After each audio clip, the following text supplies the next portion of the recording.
आज मनसेची मुंबईमध्ये महत्त्वाची बैठक आहे। सकाळी 10 वाजता रवींद्र नाट्य मंदिरमध्ये ही बैठक होणार आहे। मनसे पक्षामध्ये काही अंतर्गत बदल होण्याची शक्यता वर्तवली जाते।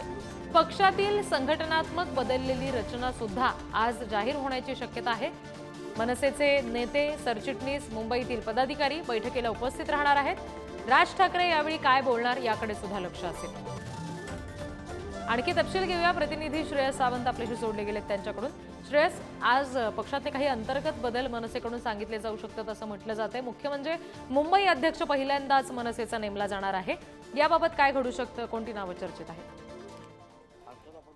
खरं तर मनसेमध्ये हा मोठा बदल आपल्याला म्हणावा लागेल। जसे संकेत मनसे अध्यक्ष राज ठाकरे यांनी मागच्या 3-4 महिन्यापासून दिलेले की कुठले तरी पक्ष अंतर्गत बदल होणार आहेत।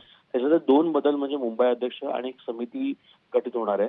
हे मुंबई अध्यक्ष म्हणजे नाव अनेक आहेत, म्हणजे मनसे नेते जेवढे आहेत तेवढ्यांचं नाव समोर येतं। त्यामध्ये संदीप देशपांडे असो, सरदेसाई सर असो किंवा नांदगावकर सर असो, ह्या सगळ्यांची नावं समोर येतात। मात्र हा जो मुंबई अध्यक्ष असेल त्याच्या निवडीमागे कुठे ना कुठे महानगरपालिकेच्या निवडणुका पण समोर येणार आहेत।